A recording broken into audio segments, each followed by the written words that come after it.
அடுத்து பாருங்கள் தொகுத்தறி மதிப்பீடு கொடுத்துருக்காங்களா, பார்க்கலாமா? இதோட ஆன்சர்ஸ் பார்க்கலாமா? பாருங்கள், பின்வரும் வினாக்களுக்கு விடையளி. சரியான விடையை தேர்ந்தெடு. என்ன கொடுத்துருக்காங்க? 10 ரூபாயில் அரை பகுதி 1/2 பகுதி எவ்வளவு அப்படின்னு சொல்லி கேட்டிருக்காங்க. ஒன்றும் கிடையாது. இந்த மாதிரி கேட்டாங்க அப்படின்னா நம்ம எப்படி எழுதலாம்னா 10 × 1/2. இப்போ 2 2 2 10.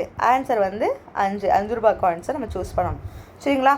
அடுத்து அதே தான் இது எல்லாமே இந்த மாதிரி கேட்டாங்கனாலே நம்ம இந்த மாதிரி போட்டு எழுதிடலாம். 4ல் 3/4 பகுதி 3/4னா 3/4 பங்கு தானேப்பா.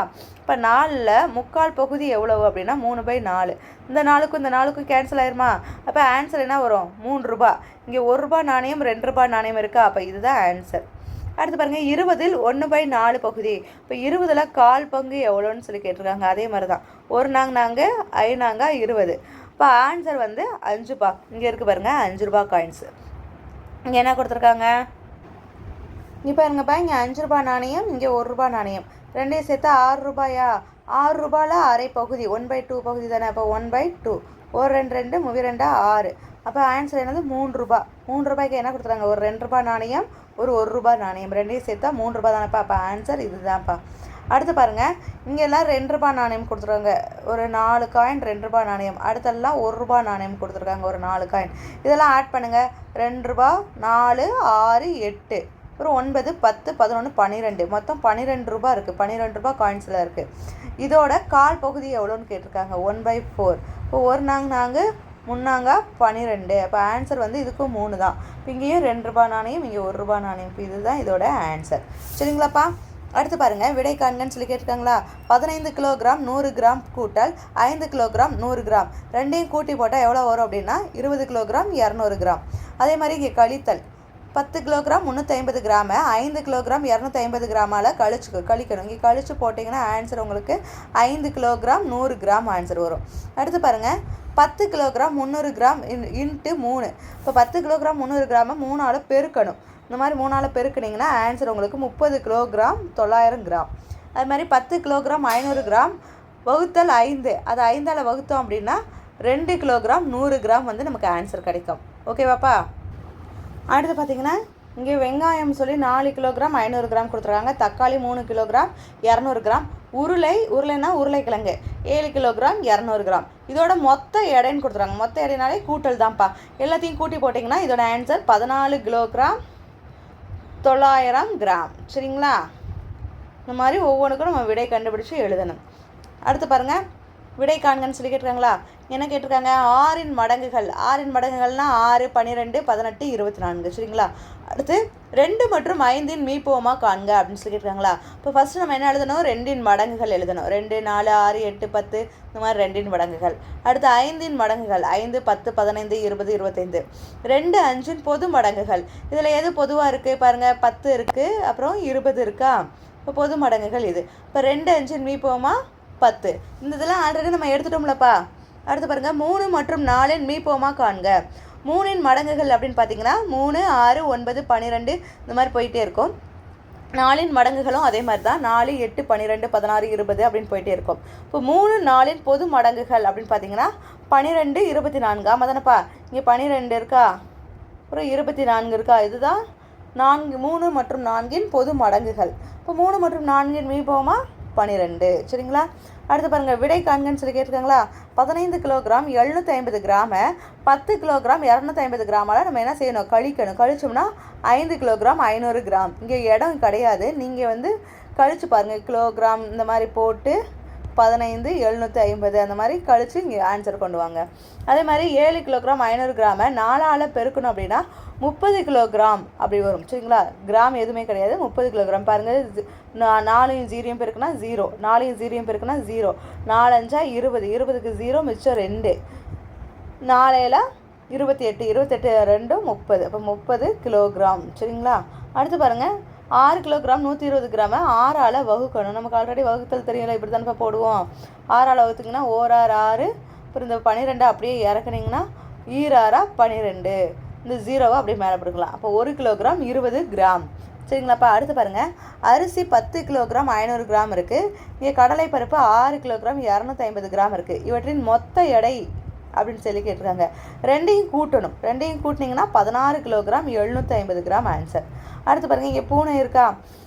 முயலை விட பூனையின் எடை எவ்வளவு அதிகம் கேட்டிருக்காங்க. முயலை காட்டிலையும் பூனையின் எடை எவ்வளவு அதிகம், அப்போ ரெண்டையுமே கழிச்சு போடணும்ப்பா. இப்போ பூனைக்கு வந்து எவ்வளோ இருக்குது, 5 கிலோகிராம் 800 கிராம் இருக்கா.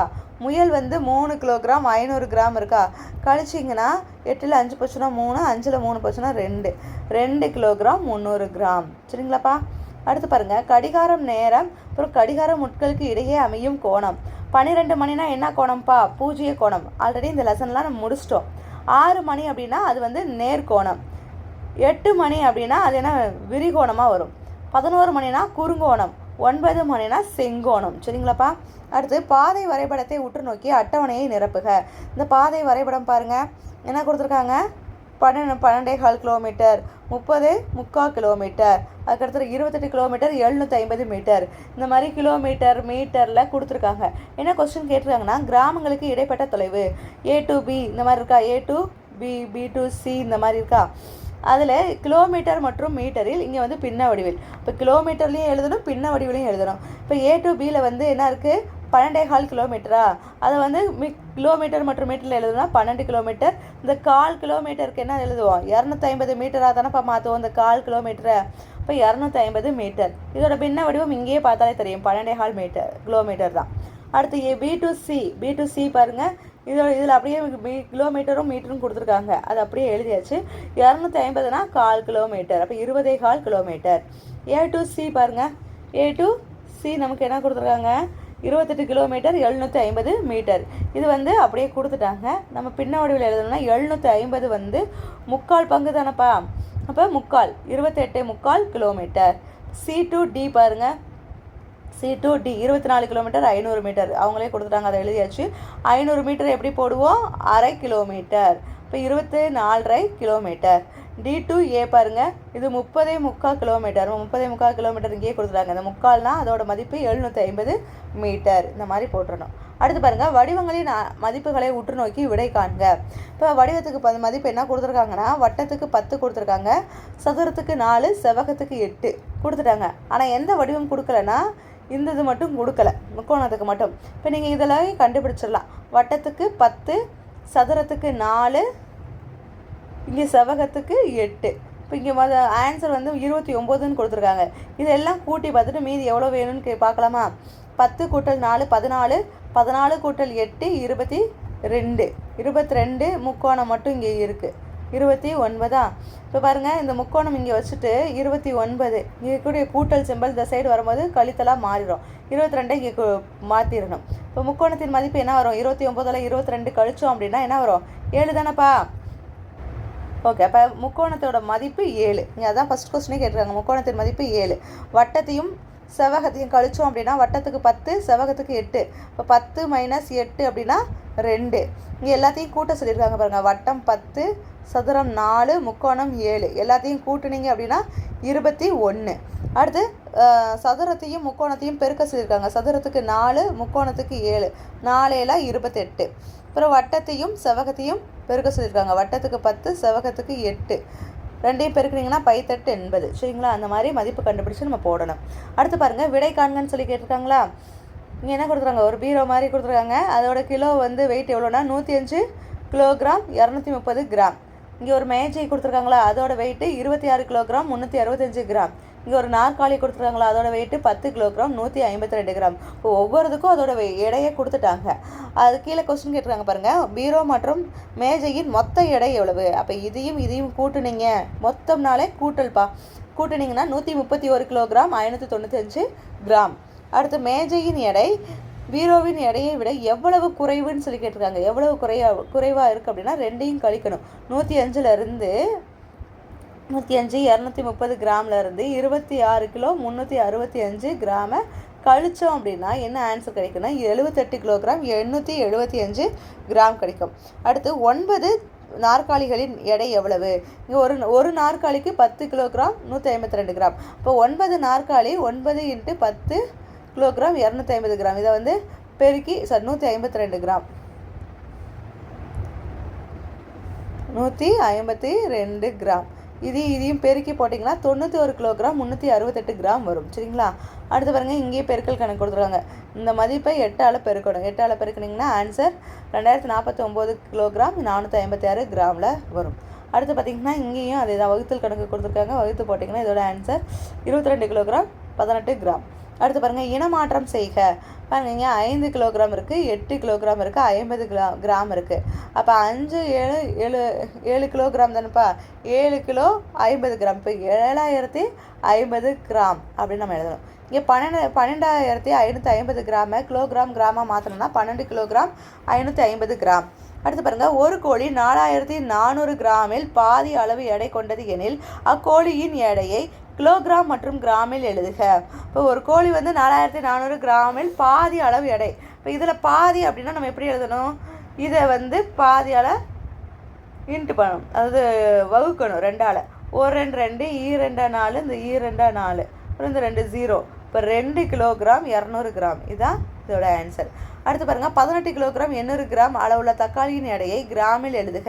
கிராம்னா அப்படியே எழுதுறதாம்ப்பா, 18,800 கிராம். அதே மாதிரி 3333 கிராம் உப்பின் எடையை கிலோகிராம் மற்றும் கிராமில் எழுதுக. இந்த மாதிரினா 3 கிலோ 333 கிராம். சரிங்களா? அடுத்து பாருங்கள், பகா காரணி முறையில் மீப்போமா காண்கன்னு கேட்டுருக்காங்களா? பார்க்கலாமா? காரணிப்படுத்தல், பகா காரணி. 4 மற்றும் 10. 4னா 2 4, 10னா 2 10. இப்போ இதில் 4க்கு வந்து 2 2ன்னு போட்டுக்கோமா. இதில் 2 2 இருக்குன்னா பொதுவாக ஒரு 2 எடுத்துக்கலாம். இப்போ அந்த ஒரு பொதுவாக 2, இங்கே ஒரு 2 2 5. இதெல்லாம் பெருக்கி போட்டிங்கன்னா இதானப்பா இதோட மீப்போமா. இப்போ 20. இங்கே 12க்கும் 15க்கும் அதே மெத்தடில் தான் நம்ம போட்டுக்கோம். இதோட ஆன்சர் இங்கே எழுதியிருக்கோம் பாருங்கள். சரிங்களாப்பா? அதே மாதிரி 30க்கும் 45க்கும் நீங்கள் கண்டுபிடிச்சிக்கணும். 30க்கும் 45க்கும் பாருங்க. இப்போ 30க்கும் 45க்கும் போடலாமா? இப்படி போடலாம். 2 15 30 தானேப்பா. இதை வந்து 15 பிரிக்கணும்னா 3 15. அப்போ இதோட மதிப்பு வந்து 2 × 3 × 5. இங்கே பார்த்தீங்கன்னா 45 அப்படின்னா எதில் போடலாம்? 3ஆல் போடலாமா? 3 15 45. ஆமாம் தானேப்பா. இங்கே வந்து 3 5 3 15. சரிங்களா? இந்த மாதிரி போட்டோம்னா இதோட மதிப்பு 3 × 3 × 5. இதில் பொதுவாக இருக்கக்கூடியது எது? 3 5 பொதுவாக தானேப்பா இருக்குது. அப்போ 2 × 3 × இந்த 3 இந்த 3 இந்த 5 5 பொது. இந்த 2யும் 3யும் நம்ம தனித்தனியாக எடுக்கிறோம். அப்புறம் இன்னொரு 3 × 5. இதெல்லாம் பெருக்கி போடுங்க. 2 3 6, அரை 3 18, 18 5 அந்த மாதிரி போட்டிங்கன்னா 8 5 40, மீதி 4, 1 5 5 4 9. அப்போ இதோட ஆன்சர் வந்து 90. இதோட மீப்போமா 90. சரிங்களாப்பா? அந்த மாதிரி நம்ம கண்டுபிடிச்சி போடணும். அடுத்து பாருங்கள், குமரன் 6 நாட்களுக்கு ஒரு முறையும் அகிலன் 8 நாட்களுக்கு ஒரு முறையும் அவரவர் உணவகத்திற்கு தேவையான மளிகை பொருட்களை ஒரே கடையில் வாங்குகின்றனர். நவம்பர் மாத இறுதி நாளில் இருவரும் அக்கடையில் சந்தித்தால் மீண்டும் எத்தனை நாட்களில் மீண்டும் சந்திப்பர் அப்படின்னு சொல்லி கேட்டிருக்காங்க. அது இந்த மாதிரி தான் போடணும். இந்த டானா வகுத்தல் முறையில் 6 தானே, 6 நாட்கள் குமரன். அப்போ 6ஆல் நம்ம இந்த மாதிரி டானா வகுத்தல் போட்டு கண்டுபிடிக்கணும். அகிலன் வந்து 8 நாட்களுக்கு ஒரு முறை. இந்த மாதிரி கண்டுபிடிச்சோம்னா 2க்கும் பொதுவானது எதுவோ அதை எடுத்து இங்கே எழுதணும். 2 × 3 × 2 × 2. இப்போ இதெல்லாம் பெருக்கி போட்டிங்கன்னா ஆன்சர் 24 வரும். இப்போ அவங்க எத்தனை நாளுக்கு ஒரு முறை மீண்டும் சந்திப்பாங்க அப்படின்னா மீண்டும் 20 நாட்களுக்கு ஒரு முறை பின் சந்திப்பர். அடுத்து பாருங்கள், ரித்விகா 15 நாட்களுக்கு ஒரு முறையும் ரீட்டா 30 நாட்களுக்கு ஒரு முறையும் நூலகத்திற்கு செல்கின்றனர். ஆகஸ்ட் முதல் நாளில் இருவரும் இணைந்து நூலகத்திற்கு செல்கிறார்கள் எனில் மீண்டும் எத்தனை நாட்களில் இருவரும் இணைந்து நூலகத்திற்கு செல்வார்கள் அப்படின்னு சொல்லி கேட்டிருக்காங்களா? இப்போ ரித்விகா வந்து 15 நாட்களுக்கு ஒரு முறை, ரீட்டா வந்து 30 நாட்களுக்கு ஒரு முறை. இப்போ அவங்களும் இந்த மாதிரி போட்டாங்க அப்படின்னா அதில் இருக்கக்கூடிய காமனானதை நம்ம எடுத்து போடணும். இதெல்லாம் நம்ம ஆல்ரெடி சொல்லி கொடுத்துருக்கோம் தானேப்பா. எடுத்து போட்டிங்கன்னா இதெல்லாம் பெருக்கினீங்கன்னா எவ்வளோ வரும்? 30 ஆன்சர். மீண்டும் 30 நாட்களில் இருவரும் இணைந்து நூலகத்திற்கு செல்வார்கள். அடுத்து பாருங்கள், குறிப்பின்படி நேரங்களை பின்ன வடிவில் எழுதலாமா? கடிகாரம் ஏ 1 மணி நேரத்திற்கு பின்பு காட்டும் நேரம் அப்படின்னு சொல்லி கேட்டிருக்காங்க. சரிங்களா? இந்த கடிகாரம் வந்து 1 மணி நேரத்துக்கு பின்பு காட்டுச்சு அப்படின்னா இப்போ ஏ வந்து என்ன டைமில் இருக்குது? 8:30 இருக்குது. 1 மணி நேரத்துக்கு பிறகு 1 மணி நேரத்துக்கு அப்புறம் என்னவாக இருக்கும்? 9:30 இருக்கும். இதை பின்ன வடிவில் எப்படி எழுதலாம்? 9:30 மணி. பின்ன வடிவில் தானேப்பா எழுத சொல்லியிருக்காங்க. அடுத்து பாருங்கள், கடிகாரம் பி 3 மணி நேரத்திற்கு முன்பு காட்டிய நேரம். கடிகாரம் பிக்கு வந்து இப்போ என்ன மணி? 8:45 இருக்கா? இது 3 மணி நேரத்துக்கு முன்னாடினா 7 45 6 45 5 45 அப்படி தானேப்பா வரும். அதை பின்ன வடிவில் எழுதணும் அப்படின்னா எப்படி எழுதலாம்? 5:45 மணி. ஆமாம் தானேப்பா. அடுத்து பாருங்கள், கடிகாரம் சி 2 மணி நேரத்திற்கு பின்பு காட்டும் நேரம். பின்புனா அடுத்து போகணும். 8:15 இருக்குது. இப்போ 8:15 9:15 10:15 இதானப்பா 2 மணி நேரத்துக்கு அடுத்து. இப்போ 10:15னா 10:15 மணி இப்படி தானேப்பா எழுதுவோம். சரி, அடுத்து பாருங்கள், கடிகாரம் டி காட்டும் நேரம். டி என்ன மணி காட்டுது? 7:15 மணி. அப்போ 7:15. அடுத்து கடிகாரம் இ அரை மணி நேரத்திற்கு முன்பு காட்டிய நேரம். இப்போ வந்து 8:45 காமிக்குது. அரை மணி நேரத்துக்கு முன்னாடினா 8:15 தான் இருக்கும். அப்போ 8:15 மணி. சரிங்களா? இந்த மாதிரி நம்ம பின்ன வடிவில் நம்ம எழுதிடணும். அடுத்து பாருங்கள், விடைகளின்னு சொல்லி கேட்டிருக்காங்களா? இதில் 19 கிலோகிராம் 600 கிராமை 4ஆல் வகுத்தா ஆன்சர் என்ன வரும் அப்படின்னா 4 கிலோகிராம் 900 கிராம். இதுதான் இதோட ஆன்சர். அடுத்து, ஒரு மாலை நேர உணவகத்திற்கு முதல் நாள் 25 கிலோகிராம் 520 கிராம் காய்கறிகளும், 2ஆம் நாள் 23 கிலோகிராம் காய்கறிகளும், 3ஆம் நாள் 26 கிலோகிராம் 750 கிராம் காய்கறிகளும் வாங்கப்பட்டன எனில் 3 நாட்களிலும் வாங்கப்பட்ட காய்கறிகளின் மொத்த எடை எவ்வளவு? மொத்த எடைனால எல்லாமே கூட்டி தான் போடணும். பாருங்கள், முதல் நாள் எவ்வளவு, 2ஆம் நாள், 3ஆம் நாள் எல்லாத்தையும் கூட்டினீங்கன்னா 75 கிலோகிராம் 270 கிராமில் வாங்கியிருக்காங்க காய்கறிகள். அடுத்து பாருங்கள், தட்டு ஏல சில பழங்கள் இருக்குது, தட்டு பியில் சில பழங்கள் இருக்குது. இப்போ ஒரு பழத்தோட மதிப்பு 200 கிராம் எனில் 2 தட்டுகளில் இருக்கும் ஆரஞ்சு பழங்களின் மொத்த எடை எவ்வளவுன்னு கேட்டிருக்காங்க. இப்போ 2 தட்டுங்களில் எத்தனை பழங்கள் இருக்குன்னு பார்க்கணும். இப்போ இந்த தட்டில் பார்த்திங்கன்னா ஒரு 7 பழங்கள் இருக்குது, இந்த தட்டில் பார்த்திங்கன்னா ஒரு 5 பழங்கள் இருக்குது. மொத்தமாக பார்த்திங்கன்னா 12 பழங்கள் இருக்குது. ஆமாம் தானேப்பா. இப்போ ஒரு பழத்துக்கு 200 கிராம்னா 12 பழத்துக்கு 12 × 200 ஆன்சர் என்ன வரும்? 2400 கிராம். 2400 கிராம். அப்போ இது கிலோ கணக்கில் மாற்றோம்னா 2 கிலோகிராம் 400 கிராம் இந்த மாதிரி எழுதணும். அடுத்து பாருங்கள், தட்டு பியில் இருக்கும் ஆரஞ்சு பழங்களின் எடையை விட தட்டு ஏயில் அதிகமாக இருக்கும் ஆரஞ்சு பழங்களின் எடை எவ்வளவு அப்படின்னு கேட்டிருக்காங்க. தட்டு ஏல வந்து மொத்தம் 7 பழம் இருக்குது. ஒரு பழத்துக்கு 200னா 7 பழத்துக்கு என்ன 14. ஒரு கிலோ 400 கிராம் வருமா? இங்கே தட்டு பியில் 5 பழங்கள் இருக்குது. ஒரு பழத்துக்கு 200 கிராம்னா 5 பழங்களுக்கு 1000 கிராம். ஆமாம் தானேப்பா. இப்போ இது காட்டிலும் இது எவ்வளவு அதிகமாக இருக்குன்னா 400 கிராம் வந்து அதிகமாக இருக்குது. அடுத்து பாருங்கள், ஒரு விடுதிக்கு ஒரு நாளைக்கு 5 கிலோகிராம் 500 கிராம் அரிசி தேவைப்படுகிறது எனில் ஒரு வாரத்திற்கு தேவைப்படும் அரிசியின் எடை எவ்வளவு? இப்போ ஒரு நாள் கொடுத்துட்டு அதிக நாட்கள் கேட்டாங்க அப்படின்னா அதை வந்து நம்ம என்ன செய்யணும்? பெருக்கணும்ப்பா. ஒரு நாளைக்கு தேவைப்படும் அரிசியின் எடை 5 கிலோகிராம் 500 கிராம். இப்போ ஒரு வாரத்திற்கு தேவைப்படும் அரிசியின் எடை, ஒரு வாரத்தில் எத்தனை நாட்கள் இருக்குது? 7 நாட்கள் தானே. இப்போ 7 போட்டு எல்லாத்தையும் பெருக்கி போட்டோம்னா அதுதான் ஆன்சர். 700 700 ஐஏல 35 5 மீதி 3 இங்கே ஐஏல 35 35ல் இந்த 3 கூட்டணும் அப்படின்னா 38பா. இப்போ 38 கிலோகிராம் 500 கிராம் ஆன்சர். சாரி தப்பு, 38 கிலோகிராம் 500 கிராம் ஆன்சர். சரிங்களா? அடுத்து பாருங்கள், 9 உப்பு மூட்டைகளின் எடை வந்து 63 கிலோகிராம் 360 கிராம் எனில் ஒரு உப்பு மூட்டையின் எடை எவ்வளவு? இங்கே என்ன கொடுத்துருங்க? அதிக உப்பு மூட்டைகளின் எடை கொடுத்துட்டு ஒரு உப்பு மூட்டைகளின் எடை கேட்டிருக்காங்க. சரிங்களா? இப்போ 9 கொடுத்துட்டு 1ன்னு கேட்டாங்கன்னா அதை வகுக்கணும். இதில் 1 கொடுத்துட்டு நிறைய கேட்டிருக்காங்க. சரிங்களா? ஒரு விடுதிக்கு ஒரு நாளைக்கு அப்படின்றது ஒரு நாளோட மதிப்பை கொடுத்துட்டு இப்போ ஒரு வாரத்திற்கு தேவைப்படும் மதிப்பு எவ்வளோன்னு சொல்லி கேட்டிருக்காங்க. இதில் அதிக மதிப்பு கொடுத்துருக்காங்க. 9 உப்பு மூட்டைகளின் எடை கொடுத்துட்டாங்க. அவங்க என்ன கேட்டிருக்காங்க? ஒரு உப்பு மூட்டையின் எடைன்னு எவ்வளோன்னு கேட்டிருக்காங்க. இப்போ அதிகமாக கொடுத்துட்டு 1 கேட்டாங்க அப்படின்னா அதை வகுக்கணும். 1 கொடுத்துட்டு அதிகமாக கேட்டாங்கன்னா அதை பெருக்கணும். அதை ஞாபகம் வச்சுக்கோங்க.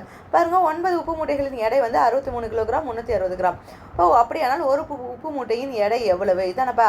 இப்போ இதை வந்து வகுத்து போட்டிங்கன்னா ஆன்சர் என்ன வரும்? 7 கிலோகிராம் 40 கிராம். சரிங்களா? ஒரு உப்பு மூட்டையின் எடை எவ்வளோவா இருக்கும்? 7 கிலோகிராம் 40 கிராம். ஓகே குட்டீஸ், இன்றைக்கி நம்ம இந்த ஒர்க் புக்கில் இருக்கக்கூடிய எல்லா ஆன்சர்ஸையும் பார்த்தாச்சு. இதில் ஏதாவது டவுட் இருந்துச்சுன்னா நீங்கள் கமெண்ட் செக்ஷனில் கமெண்ட் பண்ணுங்கள். ஓகே குட்டீஸ், தேங்க்யூ.